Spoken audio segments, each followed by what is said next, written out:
Hey everyone, I'm Karen Walby Solomon, and welcome to What's IGN Crushing On, IGN Africa's official entertainment podcast. I'm your host, and I'm joined as always by my producer and editor Rebecca Barches. So, this is a show where we discuss all things entertainment and pop culture with a new guest every week. We bring recommendations, news, and fun facts, sometimes touching on the more serious issues surrounding these topics.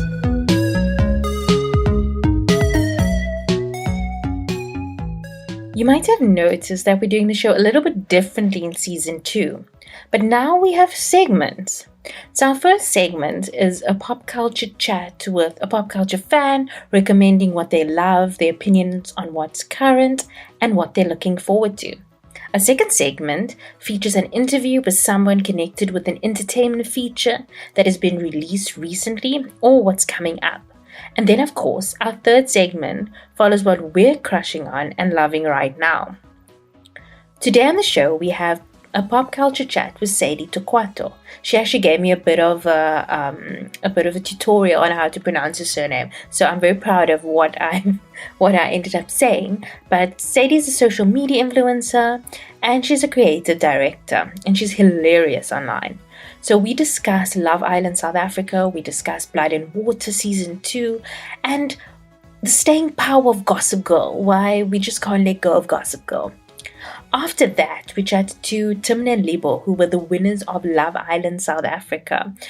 More about that later, but they were adorable and so cute together. I don't regret voting for them one bit. But I don't want to waste your time. Let's start with our chat with Sadie.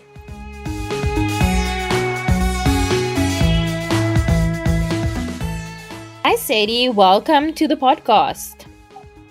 Hi, thank you so much for having me. I'm so excited to be here.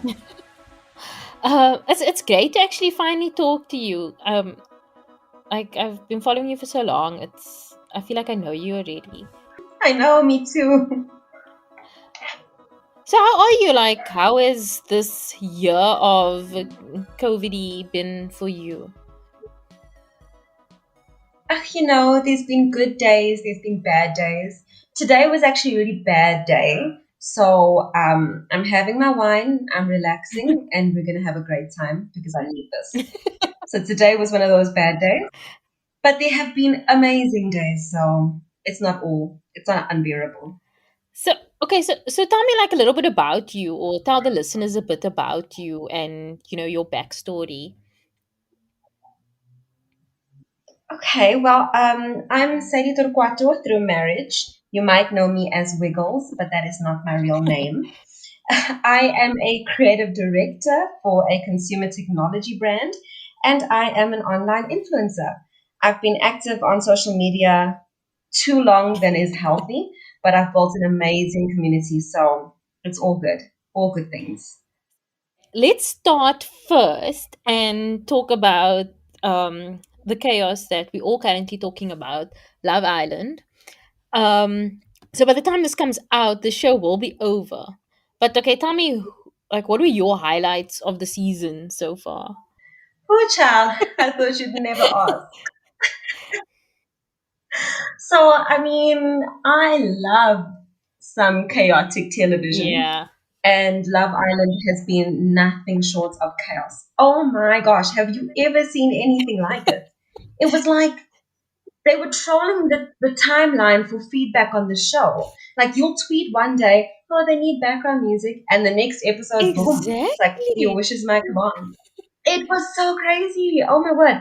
But moments that I absolutely loved, and I'm going to say it, unpopular opinion, I miss Durang. What?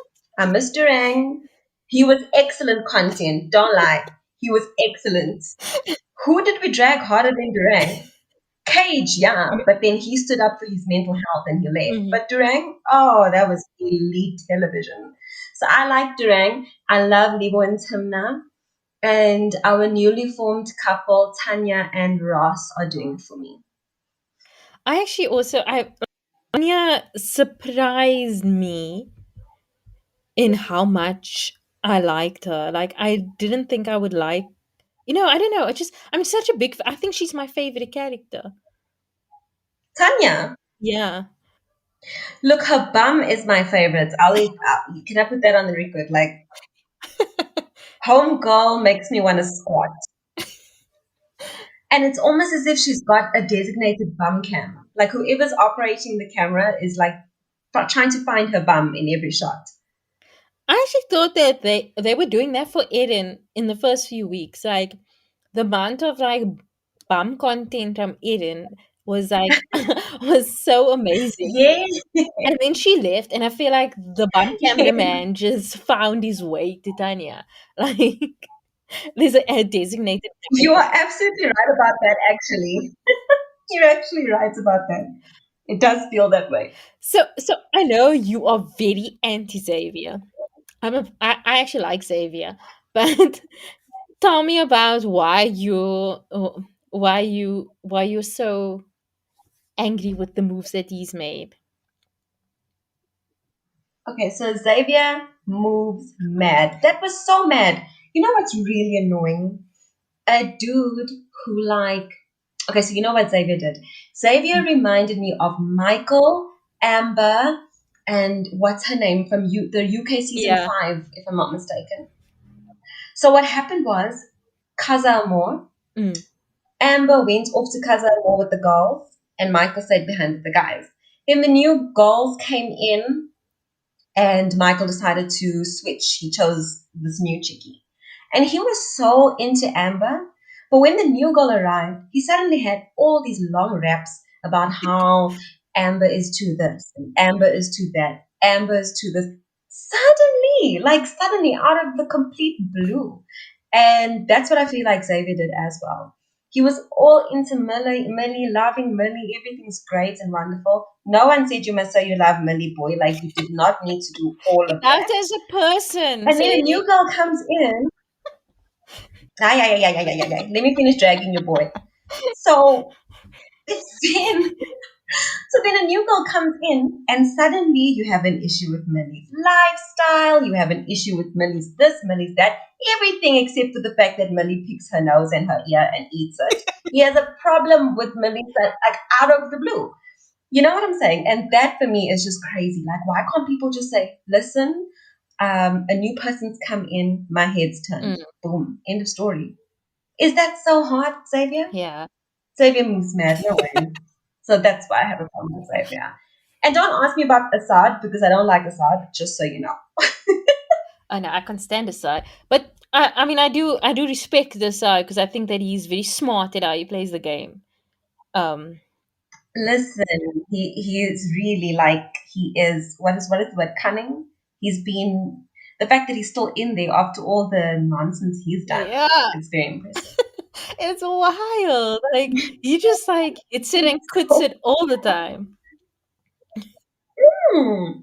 But look, that's what Love Island is Yeah, about, right? It's about exploring people, about dating around, speed dating, seeing what you like, seeing what you don't like, and if it doesn't work, you move on to the next thing, which is what I was hoping our girl Mishka would do. But anyway, she was trapped by Xavier, but then for me it's like that's what makes it so wild that Ian stayed in for as long as he did because he wasn't dating around.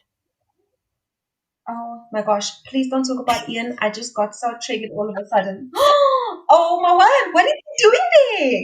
What is he doing there? What? How do we get rid of him? Because I can't. If I need to switch on my TV tonight and see him there again, I don't know what I'm gonna do. I cannot. And that poor Oh, Danae is being forced shame. into a relationship Oh my gosh, I just want people to vote him out so that Danae can be free. She, with him, right? Let that girl go home because she just does not want to be and there. the way they put her on that date with Millie and Assad, and they're like, "Is the door closed? Is the door closed?" Of course, she's gonna say no because she's on a she's only with the three of you, and you all wanting her to say no, the door isn't closed. So I mean. Where's she gonna be like the asshole who has to spend the rest of the day with you guys and say like, yes, no, I never want to see this guy again. It's Right?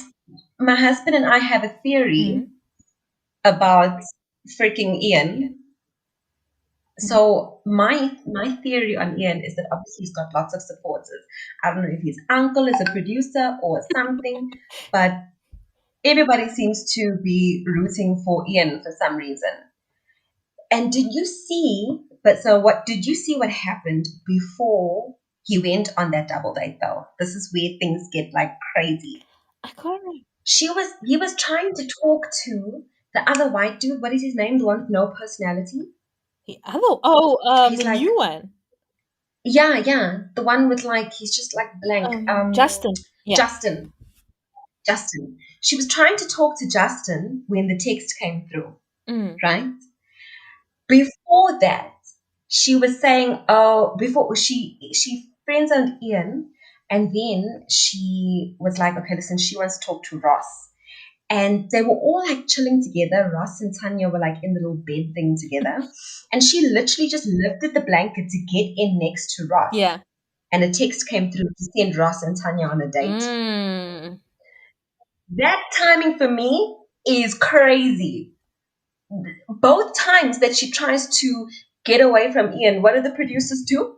Push her with Ian. That's hella suspect to me. Uh, So Ian is a Love Island plant. There's absolutely no other explanation. Like this whole thing is like a simulation, um like what you call it. What is that Jim Carrey Truman movie? Show. The Truman Show. The whole thing is a Truman Show simulation to get Ian a date. Because I've never in my life seen a girl being bullied to be with some dude. Like free her. Free Danae. Hashtag free Danae. Hashtag free Danae. No, you're right. Damn. It's suspicious, It's right? extremely I know I'm not imagining things. But like, I feel like there was a point where Asad also said, he's like, I feel like the producers want you to be with this girl. Did he say Yeah, that? something like that. Because he's like, you said you're looking for a conservative Afrikaans. Oh, she's definitely not conservative though. Like she's Afrikaans. That's it. No, she does. Yeah. It's like she said, she's like, oh, Afrikaans is Yeah. just my language. Okay, well, damn, sorry. It was so Oh, funny. no. It's not my life. It's just my life. Like, I'm sorry, but you live in Benoni, girl. Like, I don't know if you think that there's no connection there, but it's a connection there. Stop fighting it. She's like, I'm not like a regular Afrikaans girl. I'm a cool Afrikaans girl. Because she eats sushi in Santon. Mm. And she wears like torn jeans. Like she's cool. So don't get it But twisted. Ian is really on the wrong show. Like even when he said like, "Oh, I tried with Sarah," I was like, "Did you? Did you try with Sarah? I didn't see that." A girl like he is, you know what? He may have, but the producers were so busy trying to show us people of color that there was like two whole episodes where we didn't see any of the white Just to people rank. on screen, like at all. Because they were literally being ratioed to hell. So they were like, oh my god, just show them the black people, please. I felt like Millie was the only white person the early before Chris that I felt like was like a main character. Like and all about Yeah. Rochelle as well. And Rochelle yeah, also kind yeah, of had a for moment. sure. But I mean like Millie was the only one that I thought was like, carrying the show. Like before Ian also only became like a character later in the show. Him and Jay were on the same level in the beginning. Just like in the background. Yeah. Just fodder for Durang and Assad. I only started noticing Ian and how irritating he is when Summer went home. That was like now. I thought I'd be happy when Summer was gone. I was really happy when I thought I'd be happy when she was gone. Mm. But her being gone just like highlighted the fact that Ian is still there and so I'm still not happy. It's wild to me that Ian was was not ever in the lowest vote. Like Bruh, like, I'm so unhappy about that man. It doesn't make sense. He's not even playing the game. Friendship, friendship, friendship. Bruh, get rid of this guy. I was like, when I mean, I know how you feel about Xavier, but still, like Xavier is definitely a more exciting player, and he's funny. Him and Chris were in the bottom two, and Ian was nowhere to be found. I was like, no, this is nonsense. This is definitely. Yeah, honestly, like one thing about Xavier, and I'll give him this: a hero is only as interesting as the villains, and he's a hell of an interesting villain because he's really charismatic, he's so good looking. I just hate him so much. I'm just trying to resolve those feelings. I can't believe you hate this guy. Shame, he's such a sweetheart. No, he annoys me so much, like so much. Like, why did he do that? It's so annoying, and I can't look past it. Yeah, but that was his fault. The gaslighting with I don't know how Millie. Millie Like, got if over he that, hadn't eh? done that, I don't think she did because she was quite happy that him and Mishka were Little in the prince. bottom. Yeah, Like, like she I could bet she like thought for a second. like she could be selling this aside in her story, but meanwhile she just wants to beat Xavier and Mishka. That's what she wants.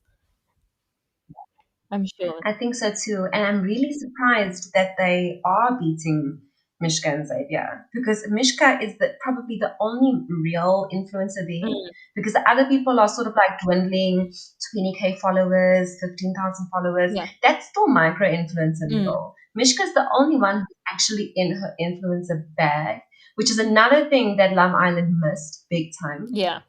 But the fact that she's the only person with a public profile, but she's flopping there in the bottom, maybe I'm not the only one who hates Xavier Because and he's bringing her down. um, But anyway, that is true though, because when it was individual votes, she wasn't in the bottom three.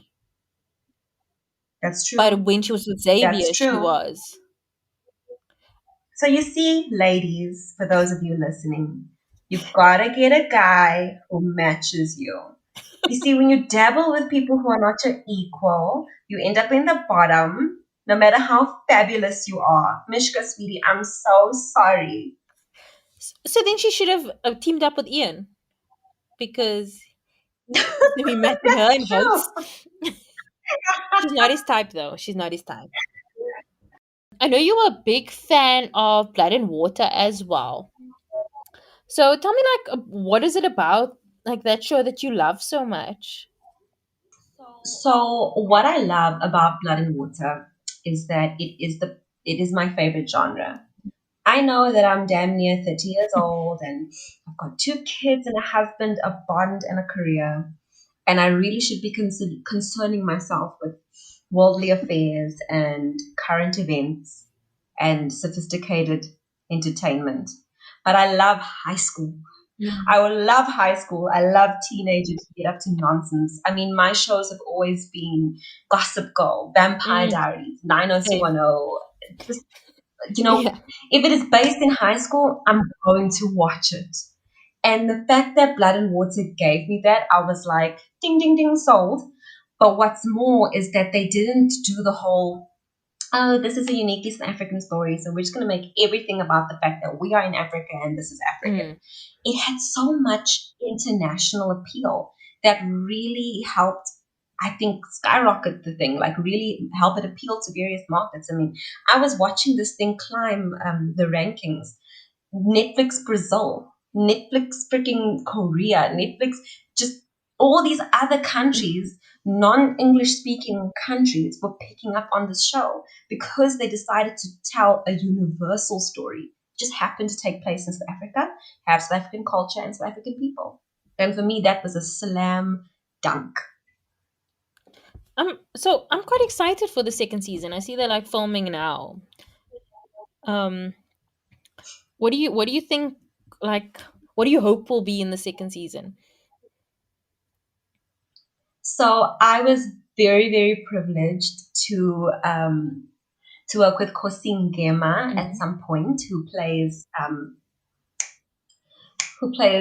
the Yeah. Fikile, pretty popular girl, and she is hoping personally that she doesn't have to wear that wig anymore. She would really like to wear her natural hair. And I agree with her because she's absolutely gorgeous. In my opinion, she can wear a bag and she'll look perfect. But I'm looking forward to seeing what they do with her look because part of the reason I love the teenage shows is also the fashion and the Mm, styling and that kind of stuff. So I hope Tequila gets to, rock a different look for us because I know that it will make Kosi and Gema personally very, very happy. So rooting for her.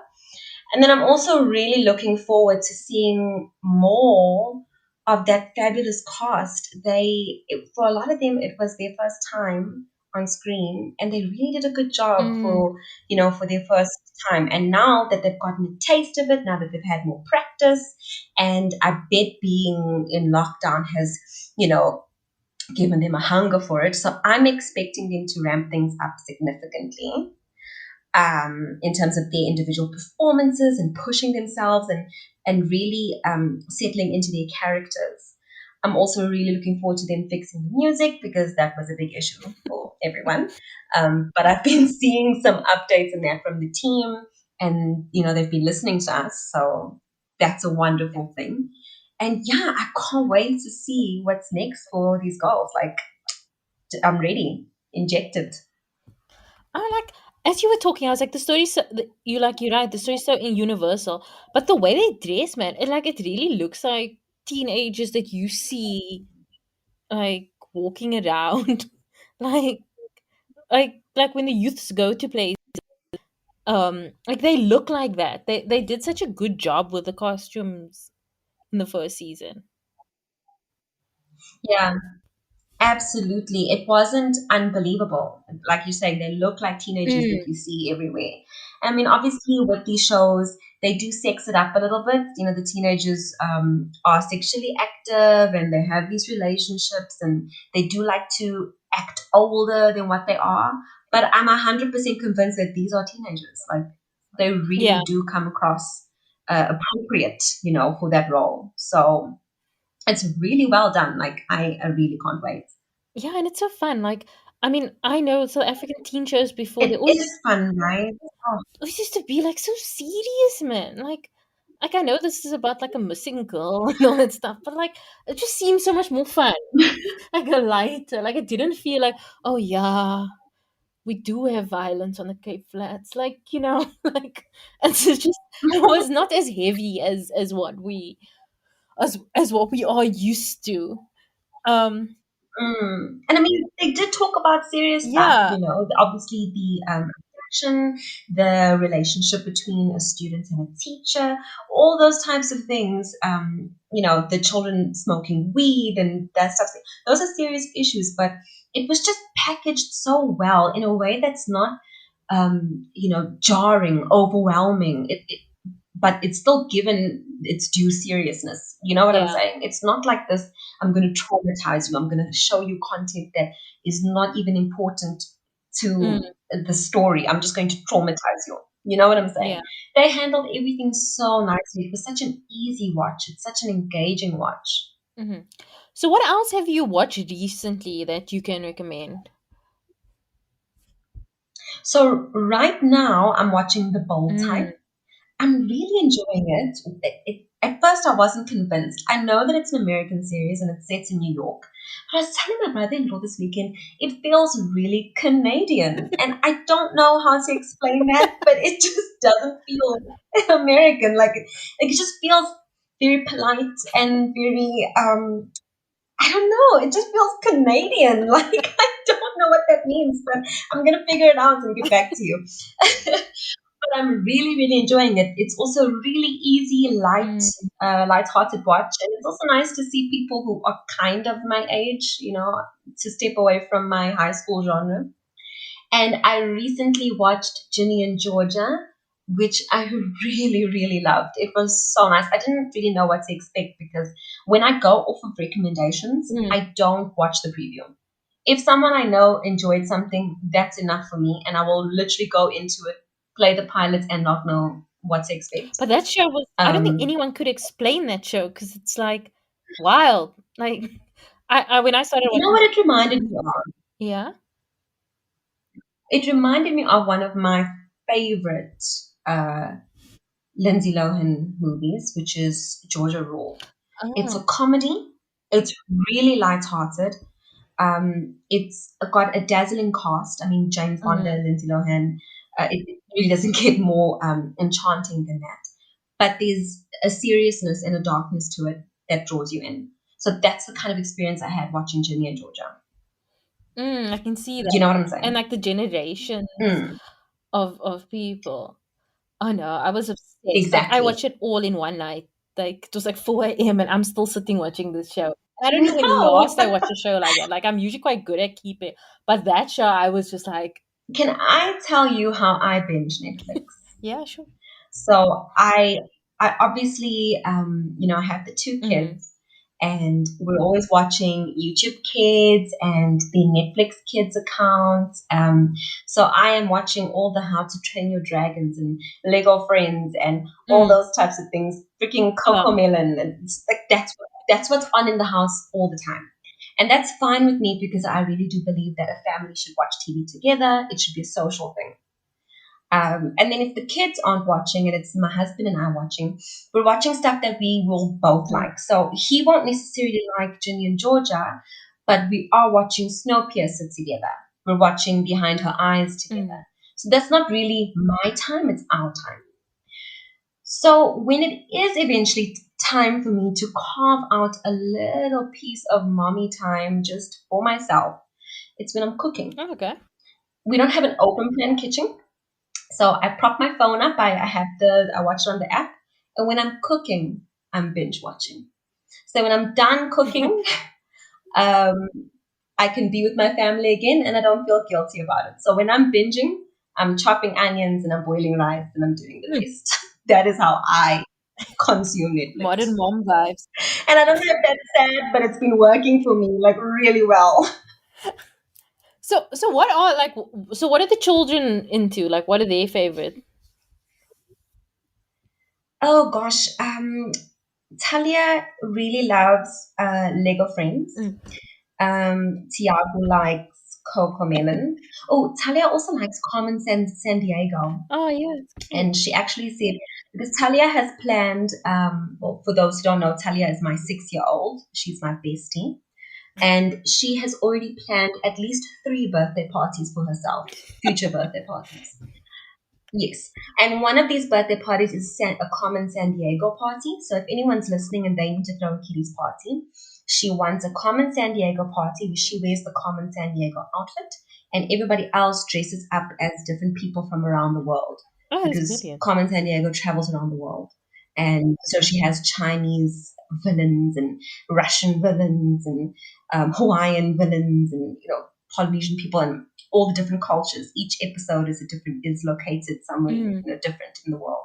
So she wants her party to look like That's that. brilliant. That sounds an amazing Free party. idea. Amazing party. Quite an amazing party. Yeah, quite an amazing party. Yeah, and then she likes How to Train Your Dragon, the Rescue Rider series. She enjoys that. And what else does she have me watch on repeat? Other than that, it is YouTube videos. YouTube Kids drives me completely insane because she loves to watch people play with toys, and I nearly passed out because she loves this channel LEV Toys. That's how she got into playing with Legos. Mm. And I nearly passed out because LEV was building a really elaborate set. And Talia's like, "Oh, Mama, I need this set." And at some point, LEV, she's from Australia. She's like, "And this set costs $120." I said, I said, "Talia, Mama doesn't have money for this." She goes, "Well, Mama, you're gonna go to work tomorrow, right?" I'm like, "Yes." "So then you'll have money." So I am working to buy Lego. Wish me luck. Oh, good That's all I luck. work for. So what would you say is like your favorite movie ever? My favorite movie ever. How can you ask me something like, oh, wait, actually, I do know. Dirty Dancing is my favorite movie ever. Ah, classic. Yeah, classic. It means so much to me. I don't know why. I think it's because I was a little bit of a baby in my day. I always liked the Mm. bad boys. Maybe that's why Xavier is stressing me out so much. But but that movie is just so special to me. And Netflix had a limited series. I don't know if it's still on. but it was called The Movies That Made Us. And they had a special episode about Dirty Mm. Dancing and the making of Dirty Dancing, the story behind the story, stories about the cast and stuff that happened on set, the budget, the mishaps, the magic, all of that. And that watching that solidified it for me. This is my favorite movie of all time. If you guys can find it, please, I recommend it. It's breathtaking. Mm. Yes, you like I was quite young when I watched it, and I don't think I realized until obviously rewatching it later how much like even like the Mm. songs are like embedded into me. Like like you hear like a beat of it, and I'm like, Mm. oh my gosh, this is that song that they when they doing the when they like crawling over the floor, the dance. Oh, I love Yes. it. Yes. I remember making my husband watch it with me. He had never, I think the first time I watched it, I must have been about 13. And at that age, I was really into romance novels, romance Mm. movies. And I knew that Dirty Dancing was a classic. So I've been watching it for years since I was 13. And my husband never did. We're only a year apart. And he just didn't have the same experience as me. He couldn't care less about this movie. And I made him watch it with me. First, I made him watch the movie, and then I made him watch the movies that made us, the Mm. episode about Dirty Dancing. And he swooned. He was like, "This is a lovely movie." I'm like, "Yes, welcome." Jeez, took you long enough. I put you on game. You're welcome. So, what would you say is your favorite series ever? Okay, so I already told you guys that I have embarrassing taste. No, I'm just putting that disclaimer out there. My favorite show is Gossip I know Girl. that is I'm sorry. brilliant. Mine too. I'm sorry. Oh, okay, good. Thank God, because it's like my dirty secret. Like it doesn't matter. It's actually my comfort rewatch. And right now I'm a little bit traumatized because it's not on Netflix, so I need to find another way to watch it. But I watch Gossip Girl every year, and I'm afraid if I don't find it for my annual rewatch, I'm gonna need to find another series to rewatch. But I can never rewatch something as easily as I rewatch Gossip It Girl. was a cultural reset. Exactly, it was defined a generation. Definitely, yes. No, no, it is like I don't think there's any show that I can like like talk about with as much passion but also anger as much as Gossip Girl. Maybe Vampire Diaries, but not as much as I like it was my life for a bit. But no, no, no, definitely. It's and I feel like it will be studied by students in the future, like as this is how we Mm-hmm. understand the 2010s. Um, I'm definitely going to find a way to incorporate it into my studies. I know I want my master's or my doctorate at some point, and I just know that I'm going to find a way. Even if I'm doing freaking town planning, I'm going to write about Gossip Girl. It might be, I do not care what I study, Gossip Girl is going to be a part of it. So how watch this Gossip Girl space. restructured New York City. A thesis. Exactly. um, Exactly. so who would you say was your first celebrity crush? Oh my gosh, you're taking me back now. You are taking me very, very far back. And I wonder if I'm not thinking about the wrong person. Hang on, let me Google it. Um, I don't even remember where I first saw him, but you know which guys I really used to like as a little teeny bobber? I really used to like the Latino guys. Mm. So like Wilmer Vanderembre, Valderrama, Yeah, Valderrama. Wilmer, that's the one. And you said you can't say Torquato, but you can say that. Please imagine. Practice. And I liked Mario Lopez. Mm. And I like the dude from John Tucker Must Die, Ah, JC Jesse Metcalf. Metcalf. So I think those were my Latino kings. I was just into those dudes. When white women say tall, dark, and handsome, Yeah. they don't actually mean like Idris Elba. They mean like a Latino dude or like a Saudi dude. And they always say that, That's the yeah, kind. back to Love Island though. That's what they always say, like tall, dark, and handsome. And then a black guy comes in and nobody steps forward. But Right? Sadie, thank you so much. Oh no, it's over. I was just about to pour another glass of wine. That was our chat with Sadie Torquato. You can find her at Sadie J Torquato on Twitter and at Sadie Torquato on Instagram. Links to everything we discuss will be in the show notes. Next, we chatted to Thimna and Libho from Love Island, South Africa, about their experience in the villa, what they will miss the most about the house, and what really happened during the planning of Libho's proposal. Of course, I had some questions I had to ask them, and I was so excited to chat to them. And they were adorable from beginning to end. If you don't believe me, just listen to this conversation now. Before we start, like everyone on Twitter just wanted me to tell you that they love you guys a lot. And I'm sure they've sent it to you personally, but they wanted me to tell you as well. So you guys are really loved. We can feel the love. Yeah, we can feel the love. We can feel the love. I think even while we're in the villa, we could kind of get a sense. We are never like in the bottom three or anything like that. So yeah, that's true. we appreciate the love as well. I mean, it's been immense. Yeah, and it requires a lot of effort to actually show it. So, so we're really thankful for everyone. We feel so much gratitude.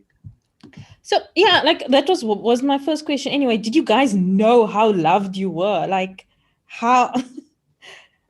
It was amazing. I think when it came to the games, when they rated us, like best dress, best beach body, blah blah blah. Why mentioning yours? Best banter. No, I wasn't best humor. I was hottest. What? Best body. Best body. So I think from those games, and obviously from the crowd votes, around the fire pit, we were never in the bottoms. We were ranked pretty high in the viewers' choice, and so we did feel the love. I didn't hear that one. What? The viewers' choice thing. We played a game. It was in a game, babe. No, I think it was in the. It was in a game. It we were wasn't indoors. The recoupling where you chose me. No, when we were indoors, babe. They played the best dress. Do you remember best when humor. we were coming out with bombshells, and then you were? Oh yes, and they also voted us the couple most likely to find love. Yeah, so I think they did kind of drop hints during the show. Yeah. They did. But I didn't hear that. I still don't believe it. I'll watch it though. I'll only watch it. I'll believe it. I think it's because it was the bombshell. Obviously, I was too far. Yeah. So you need to watch it and see. Yeah, I'll watch it. Has anything like surprised you guys like since leaving the house? Like any kind of response to you guys or any of the other islanders that has shocked you? I mean, for me, there's a lot of surprises. Yeah, there was a lot of surprises. A lot of surprises, but then again, such as the life we live. I'm not that shocked. It's just a lot of things caught us by surprise. It's things that we're not really oblivious to. I would say it's things that we're not really strangers to. So and obviously everyone has their different experience and how they felt. Maybe how they perceived us. And and everyone his opinion is valid and people's feelings are valid. Exactly. And if it's anything negative or positive, it's all valid. So we never want to discredit how people feel because it's literally how they feel, and they didn't really choose to feel like that. There's something that evoked in them to feel a certain way. So we completely sympathize with that side. Yeah. Lovely answer. So liberal. How do you both think that like things like how do you personally feel that you have changed since entering the villa? Jeez. She's a little bit old, so technology is very tough for her. I've never had to put my phone on Do Not Disturb. That's why. Yeah. I've never had to. She's not used to the Zoom thing and everything. But that's why I'm here, just to guide her through. Yeah, I need a young gun to kind of show me how things are done. Guide her through the modern days. That 3-year age difference. Yeah, I mean, he makes it seem like it's 15. A lot happened. I promise you. 95 to 98. I mean, geez. 94 to 98. Exactly. So. Okay, so I was asking you guys, how do you both feel that you have changed since before you entered the villa to when you left? Like, I think I've definitely been more open and more patient and vulnerable. I usually just like kick men to the curb and I'm just like, nope, I'm not even interested in explaining myself or opening up to you. I'm just going to go to the next guy. And if you don't act right, then goodbye. So I'm usually like that. But now I'm like, I'm patient. I explain myself. I communicate clearly. And I enjoy being vulnerable. It's not scary to me anymore. Yeah, I've changed immensely. I mean, and she has been a huge catalyst in that change. From meeting her, I wanted to put in more effort. Even before I even put in effort, I just knew that I had to step up. She evoked that feeling in me. She evoked those attributes in me, made me more honest, more, I experienced a lot of growth as well. I mean, I came in as a very nonchalant guy. I was very much chilled.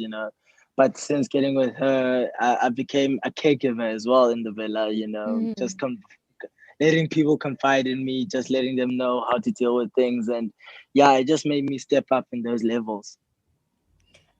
While you guys in the house, people were calling you like the head boy and the head girl of the house. Did you feel like you sort of like that you were fitting into that kind of roles? Yeah, there was a stage where we'd sit down and we'd have a broad overview of what's going on in the villa. Sometimes I make a joke about it. I'd be like, "Hey, babe, what's going on in our kingdom today?" And yeah, and then we talk about it and everything. So yeah, I mean, it's only fitting. I mean, our personalities are very much strong, very. Oh, what's the word? I don't want to say leadership, but yeah, we have leadership qualities in us. So the combination of us were bound to have that role in the villa. I think also just the state of our relationship at the time in the villa. People saw us as the more established. So I think they really did come to us a lot for advice on what to do, how to do things. And I mean, we could only advise so much because at the end of the day, it's how you feel and what kind of action you want to take about how you feel. So I was always encouraging the girl to like kiss the boys and talk to the boys. He thought it was a bad plan. She's the worst. He thought it was a bad plan. I thought it was a good plan. Where did it work, babe?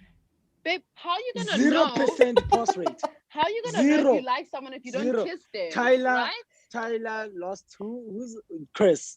Summer lost Jamie and Josh. Come on, babe. Who else did you advise to just go out there and kiss someone? Tanya. And how'd that go?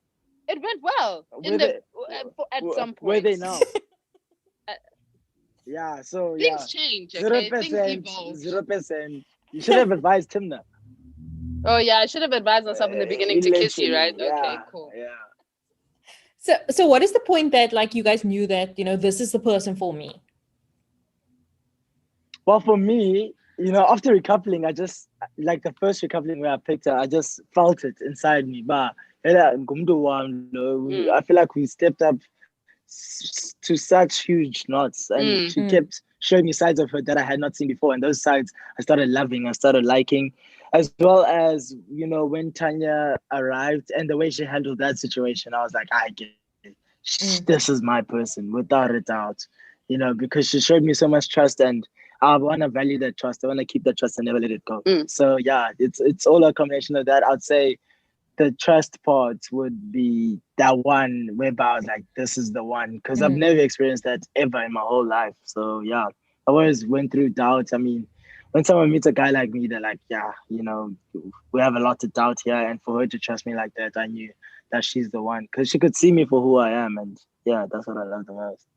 Hey, that was cute. Yeah, it's facts. And you, Thimna? I think for me, the consistency. I mean, I did give him a hard time. And usually you can tell if a man is serious when you not purposely give him a hard time, but when you kind of stick to your guns and you take your time and you see that that person is still there, waiting for you and being patient with you. I think, definitely his patience and consistency. And he was just such a sweetheart. I didn't even wash one dish. I didn't dish up my own food. I never cooked my own food. He just did all of that for me. And I could see that he wanted me to kind of be at ease. He wanted to make my experience better. He didn't want me to lift a finger. And I love that about a man. If a man can take care of his woman unashamedly, then I'm with that. And so I was like, yep, this is going to be my boyfriend. It was my choice. But I low-key wanted you to ask me out. I know. Oh, but the your proposal was so adorable. And what did you think about that, Thimna? Like, obviously, we watched, but we didn't get to see how you felt about it. Yo, I cried. I couldn't believe it because that was actually the first time someone has actually asked me to be their girlfriend. So I actually thought he did it quite soon because I thought maybe, because we had kind of talked about, experiencing all the potential tests coming in, in the form of bombshells to see that if, it's 100% and because our relationship wasn't tested to the point whereby Thimna's type walked in. Yeah, like my type never. He was the only type that actually walked into the villa. So I felt like from my side, I never really got that test to see if I really wanted him or if I was, kind of settling, because I was also kind of the chat in the villa as well, the person that you're with now, do you like them or are you just with them because you're comfortable being around them? And, should your type walk in, are you going to turn your head or are you going to stick with them and know that the person you're with is who you want, amongst everyone else? So at the point whereby I did the proposal, I realized that even if someone did come in, I feel like it wouldn't be a test. And I felt like there's no way. I thought maybe we're going to wait for, kind of my test to come in. But, it never came and it wouldn't have mattered even if it did come. So, I was thinking that maybe week 5 he would do it. But he did it, in week 3. Nah? Yeah. So I was excited about that. I actually thought that I was being pranked. Because when I walked into the villa, it was like no one was there and everyone was quiet. I thought I was being pranked. So I sat on the couch and I was just like, okay, I'm waiting for people to come out of the dressing rooms and stuff. And then the whole thing happened. I was super emotional. I cried when I saw the girls, humming, the song.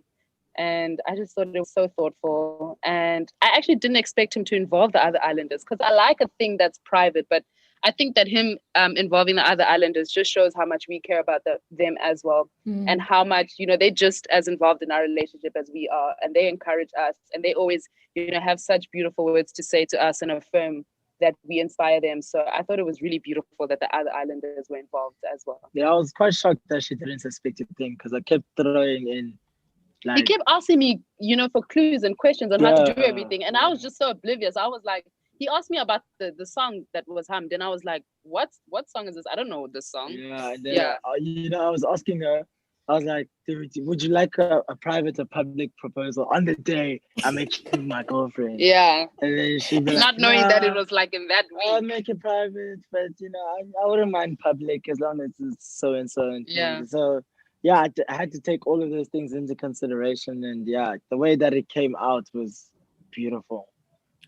So, I have to ask, sorry, that like the guys doing for the Owens chant, did they decide that or did you decide that?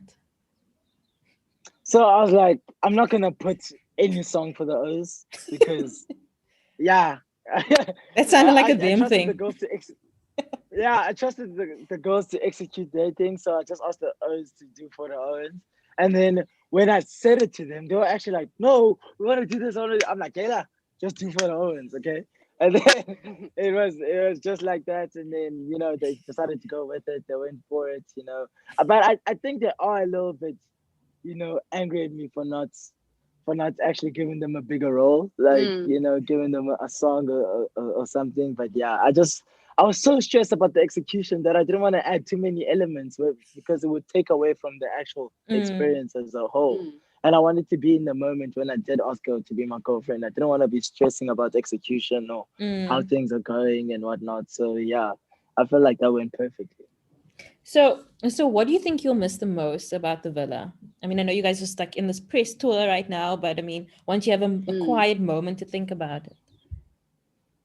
I think the quiet, the peace, the views of the vineyard, the fresh air, just being able to not have responsibilities, to just lay in the day beds like we used to and cuddle and talk.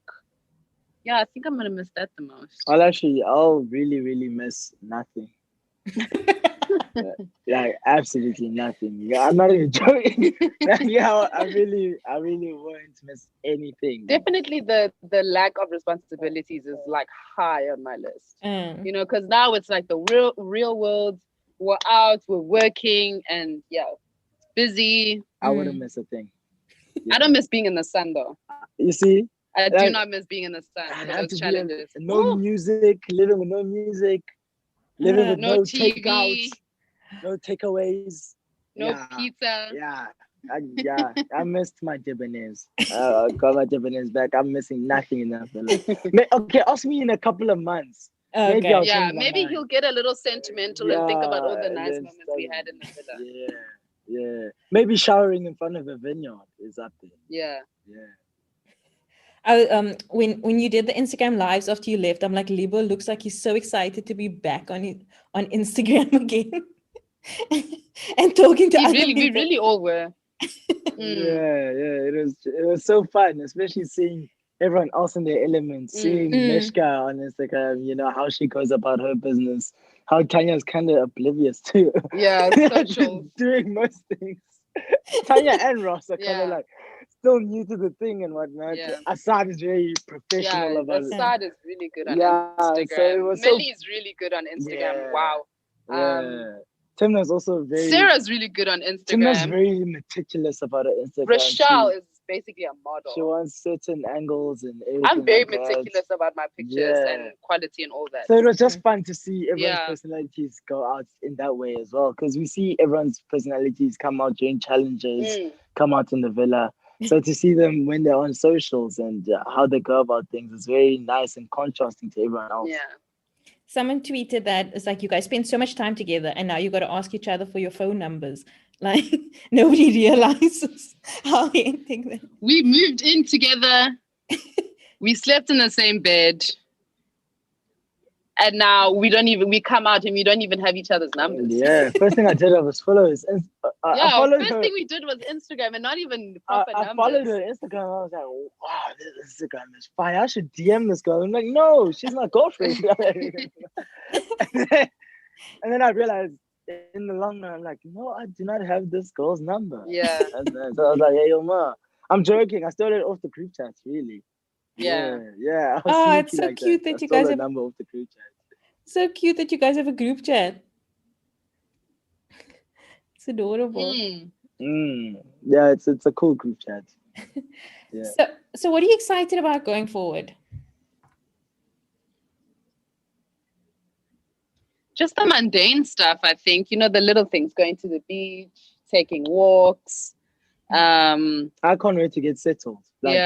To have our place, to be together, you know, because right now it's getting a bit stressful for me because I have to make sure that, you know, we move in as soon as possible because we moved in the villa. And, you know... it only makes sense to keep staying together, to keep moving in together because now we won't be moving as forward as we were in the villa. So, yeah, it might feel like a little bit of a regression. So I just can't wait to get that out of the way. Okay. Thank you guys so much. This was lovely. I voted for you countless times. This so was happy. Quick. I'm so gutted. I'm so gutted, Karen. Why are you getting rid of us? Karen has a life. She needs to do other things. You can't be talking to us all the time. No, Karen, why are you doing this to us? What you doing? Yeah. Karen probably has a partner that she also needs to take care of. No, Karen does not. Sadly, no. That's the one. Karen, he's coming soon. Or you could go on Love Island and No, it's okay. It's okay.